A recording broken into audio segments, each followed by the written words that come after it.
کہ میرا مولا تعریف کرتے ہو کفا بی عزن ان اکون لک عبدن، میری عزت کے لیے یہی کافی ہے کہ میں تیرا بندہ ہوں۔ اب یہ کتنا قیمتی جملہ ہے، اس میں کتنی پوری مناجات ہے، مکمل مناجات ہے، بہترین دعا ہے، اور حضرت علی علیہ السلام نے اس میں بہترین کردار پیش کیا ہے۔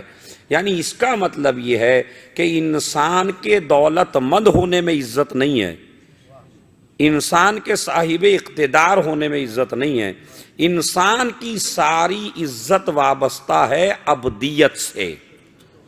اگر وہ عبد ہے تو عزت دار ہے، اگر وہ عبد نہیں ہے تو عزت دار نہیں ہے۔ اس لیے کہ عبد ہوگا تو خالق سے رشتہ جڑا رہے گا، عبد نہیں ہوگا تو خالق سے رشتہ ٹوٹ جائے گا۔ جب رشتہ ٹوٹ جاتا ہے تو لعنتوں کے طوق گلے میں پڑ جاتے ہیں۔ نہیں، میرے جملے پہ آپ نے توجہ نہیں دی ہے۔ جب عبدیت کا رشتہ خدا سے ٹوٹ جاتا ہے تو پھر یہ آدمی شیطان بن جاتا ہے، یا فرعون بن جاتا ہے، یا نمرود بن جاتا ہے، یا شداد بن جاتا ہے، یا حامان بن جاتا ہے۔ مگر اس کے باوجود بھی اس کی رحمت اور اس کا فضل دیکھیے، اس کا کرم دیکھیے کہ انسان اپنی نالائقی سے اس سے رشتہ توڑ لیتا ہے، لیکن وہ کبھی اپنا رشتہ اپنی مخلوق سے نہیں توڑتا۔ تم فرعون بن گئے مگر کھانا دیں گے، تم فرعون ہو مگر پانی دیں گے، نہ اپنی زمین سے نکالیں گے، نہ اپنے آسمان کا سایہ روکیں گے، نہیں، ہر چیز تمہارے لیے ہے تاکہ ہم یہ دیکھیں کہاں تک آپ جا سکتے ہیں۔ اسی لیے میری شہزادی نے جب یزید نے دربار میں کہا، ابتدا ہی سے میں آپ کو گہرائیوں کی طرف لے جانا چاہتا ہوں، جب یزید نے کہا کہ میں بادشاہ ہوں اور دیکھا تمہیں اللہ نے کتنا ذلیل کیا اور مجھے اللہ نے کتنی عزت دی، تو شہزادی نے یہی تو کہا تھا یہ ڈھیل ہے، اسے عزت نہ سمجھنا، پروردگار تجھے اپنے شکنجے میں کس رہا ہے تاکہ تو ایسی منزل پر پہنچ جائے کہ پھر وہاں سے نکلنا تیرے لیے مشکل ہو جائے۔ یہ جناب زینب سلام اللہ علیہ نے دربار میں کہا، لیکن یہ میرا ابھی سبجیکٹ نہیں ہے، انشاءاللہ باقی مجالس میں آئے گا وہ، تب میں بیان کروں گا تاکہ ہم جو ہیں ترتیب سے چلیں۔ تو قرآن مجید ہم نے کس کے اوپر نازل کیا؟ عبد کے۔ اب اسی کے لیے السلام علیک ایھا العبد الصالح، سلام ہو آپ کے اوپر اے عبد صالح۔ یعنی ایک تو عبد ہی ہونا بڑی فضیلت ہے، لیکن حضرت عباس کی زیارت میں عبد سے بڑھ کے بھی کچھ ہے، اور صالح، اللہ کے نیک بندے تجھ پر ہمارا سلام ہو۔ تو خیر، عبدیت کو میں نے بتا دیا، میری عزت کے لیے کافی ہے کہ میں تیرا عبد ہوں، اور میرے فقر کے لیے یہ کافی ہے کہ تو میرا رب ہے۔ انت کما احب، تو ایسا ہے جیسا میں چاہتا ہوں، مجھے ایسا بنا لے جیسا تو چاہتا۔ یہی تو مسئلہ روکا تھا، اور اللہ نے بنا بھی لیا ہے۔ اگر اللہ کے کمالات دیکھنے ہوں تو اللہ کے کمالات نظر نہیں آئیں گے جب تک علی پر غور و فکر نہیں ہوگا۔ جتنا علی پر غور و فکر کرتے چلے جائیں گے اتنا ہی آپ کو اللہ کے کمالات سامنے آتے چلے جائیں گے۔ اسی طرح جتنا حسین ابن علی پر غور و فکر کرتے چلے جائیں گے اتنا ہی اللہ کے کمالات انسان کے ذہن میں آتے رہیں گے۔ پہلی بات تو یہ ہے کہ اس سورہ کہف کے لیے ہے کہ جس انسان نے اس سورے کی، معصوم نے فرمایا 10 آیات کو حفظ کیا، معصوم فرماتے ہیں جو انسان، اچھا یہ آپ کے لیے مشکل نہیں ہے، کتنے بڑے بڑے بجٹ آپ حضرات کے ذہنوں میں رہتے ہیں، کتنی کتنی چیزیں آپ حضرات اپنے اذہان عالیہ میں حفظ کرتے ہیں، بڑی بڑی لسٹ، بڑی بڑی فہرستیں آپ حفظ کر لیتے ہیں۔ نہیں حفظ کرتے تو قرآن حفظ نہیں کرتے، نہیں حفظ کرتے تو معصوم کی حدیث حفظ نہیں کرتے۔ معصوم کیا فرماتے ہیں؟ جو آدمی 10 آیات اس سورے کی حفظ کر لے تو جب دجال پوری دنیا کو بہکائے گا تو جس کے سینے میں یہ 10 آیات ہوں وہ اس کے بہکائے میں نہیں آئے گا۔ تو جوانوں کے لیے کتنا مین ہے یہ سورہ، انسان کے لیے کتنا مین ہے یہ سورہ۔ پھر چھٹے امام نے فرمایا من قرأ سورۃ الکہف فی کل لیلۃ الجمعہ لم یمت الا شہیدا ویبعثہ مع الشہداء واوقف اللہ یوم القیامت مع الشہداء۔ بڑی عجیب و غریب حدیث ہے۔ کیا فرماتے ہیں چھٹے امام کہ جو انسان سورہ کہف کی تلاوت کرے لم یمت الا شہیدن، وہ نہیں مرے گا مگر شہید، یعنی اسے عام موت نہیں آئے گی، بلکہ وہ جب دنیا سے جائے گا تو شہادت کی موت جائے گا، اس کو شہادت ملے گی۔ لم یمت الا، اب انشاءاللہ اس مجلس سے ہم سب یہ وعدہ کر کے اٹھیں گے کہ ہم اس سورے کو جا کے پڑھیں گے بھی اور اس سورے پہ غور بھی کریں گے، اس سورے کی 10 آیات کم سے کم یاد کریں گے۔ جس نے اس سورے کو جمعرات کے دن یعنی جمعرات کی رات میں اس کو پڑھا، جمعے کی رات میں، تو نہیں مرے گا مگر شہید۔ وَيَبْعَثُهُ مَعَ الشُّهَدَاءِ، اس کو شہداء کے ساتھ مبعوث کیا جائے گا اور اسے محشر میں وہیں کھڑا کیا جائے گا جہاں شہداء کھڑے رہتے ہیں۔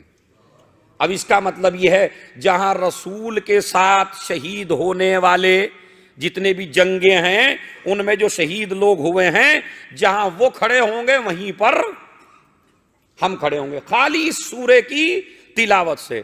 دوسری آیت ہے، دوسری روایت، من قرأ سورۃ الکہف لم تضرہ فتنۃ الدجال، جو انسان سورہ کہف کی تلاوت کرے گا وہ اس پر شیطان کے اور دجال کے حربے چلنے والے نہیں ہیں، یعنی وہ محفوظ رہے گا۔ کبھی ہے حل ادلکم علی سورۃ شیعہا 70,000 ملک، اے میرے صحابہ کیا تمہیں میں وہ سورہ بتاؤں کہ جس سورے کو لے کے 70,000 ملائکہ آئے تھے، جس سورے کو 70,000 ملائکہ لے کے آئے، اور جب وہ لے کے آئے تو زمین سے آسمان تک اس کی عظمت اور اس کا نور پھیلتا گیا۔ تو اب صحابہ نے کہا یا رسول اللہ بتائیے وہ کون سا سورہ ہے؟ تو نبی نے فرمایا ہی سورۃ الکہف، وہ ہے سورہ کہف، کہ جس کو پڑھنے کے بعد انسان دجال سے اور فتنوں سے محفوظ ہو جاتا ہے اور نہیں مرتا مگر شہید مرتا ہے، اور جب یہ پڑھتا ہے تو نور زمین سے لے کے آسمان تک پہنچ جاتا ہے۔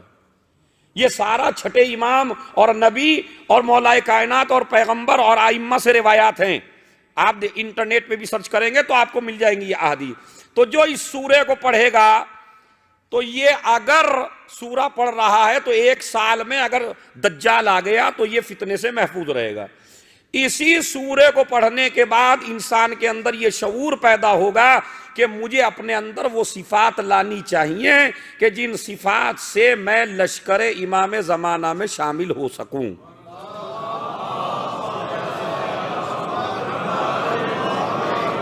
میں نے کیوں کہا؟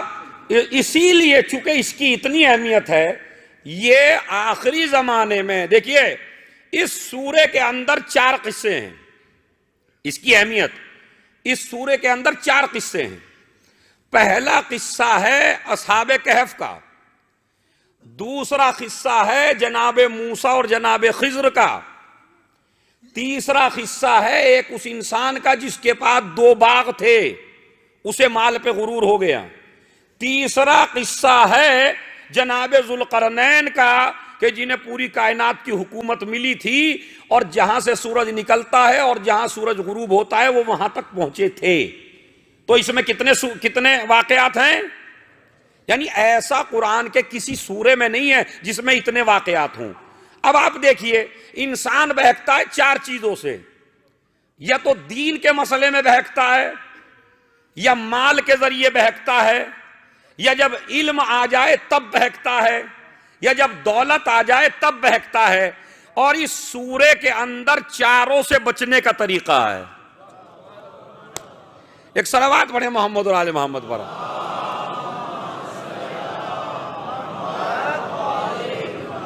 نہیں، ایک اور صلوات پڑھیے بآواز بلند، صلی علی محمد۔ یہ گہرائی میں جائیے، انشاءاللہ آج کے دن سے آپ کو سورہ کہف کی وہ آیات دیکھ کے آنی پڑے گی جو میں پڑھ رہا ہوں، تبھی تو آپ کو اس کی روشنی اور اس کا نور ملے گا۔ تو کتنے واقعے ہیں؟ جلدی جلدی بولیے۔ 4 واقعے ہیں، یا تو دین کا فتنہ،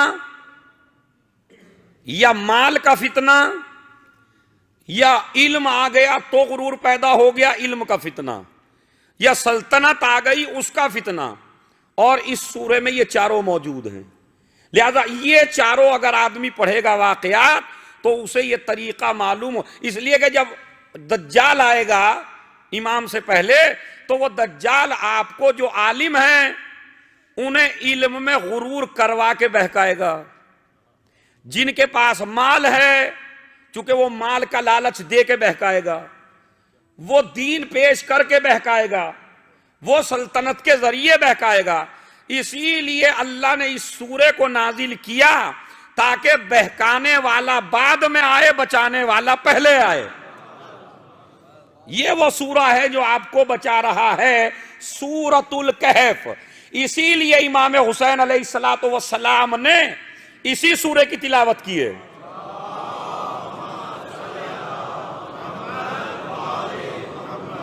توجہ چاہتا ہوں، کیوں امام نے اس سورے کی تلاوت کی؟ سورہ الحمد نہیں پڑھا، سورہ قل هو اللہ نہیں پڑھا، دوسرے سورے نہیں پڑھے۔ حسین ابن علی نے اگر تلاوت کیا کوفے میں تو کون سا سورہ؟ ہاں آپ بھی بول دیا کریں تھوڑا سا، سورہ کہف۔ کیوں پڑھا؟ اس لیے کہ ابھی یزیدیت کا فتنہ موجود ہے، اور اس فتنے سے جو چیز بچا سکتی ہے وہ سورہ کہف ہے۔ اسی طرح آپ کے سامنے نہ جانے کتنے فتنے آئیں گے، تو ان فتنوں سے بچنے کا طریقہ ہے صرف اور صرف، انشاءاللہ ریزن بتاؤں گا کیوں پڑھا انہوں نے آگے کی مجلسوں میں۔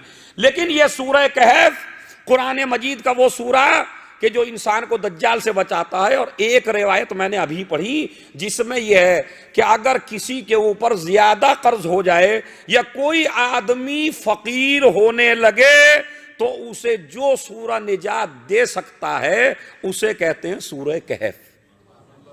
قرض سے نجات دیتا ہے سورہ کہف، فقیری سے نجات دیتا ہے سورہ کہف۔ پھر نبی نے فرمایا اس سورے کا نام قرآن کریم میں تو سورہ کہف ہے، لیکن توریت میں اس سورے کا نام ہے سورہ حائلہ۔ حائلہ یعنی مانعہ، مانعہ یعنی روکنے والا، یعنی سپر، یعنی سپر۔ تو اس سورے کا نام دوسرا کیا؟ سورہ حائلہ، یعنی منع کرنے والا، بیچ میں آ جانے والا، سپر بن جانے والا۔ کہا حائلہ کیوں کہتے ہیں؟ کہا ایک طرف جہنم کی آگ ہوگی، ایک طرف مومن ہوگا، تو جو مومن اس سورے کو پڑھے گا یہ سورہ ان دونوں کے بیچ میں آ جائے گا تاکہ جہنم کی آگ مومن تک نہ پہنچے، مومن جہنم تک نہ پہنچے۔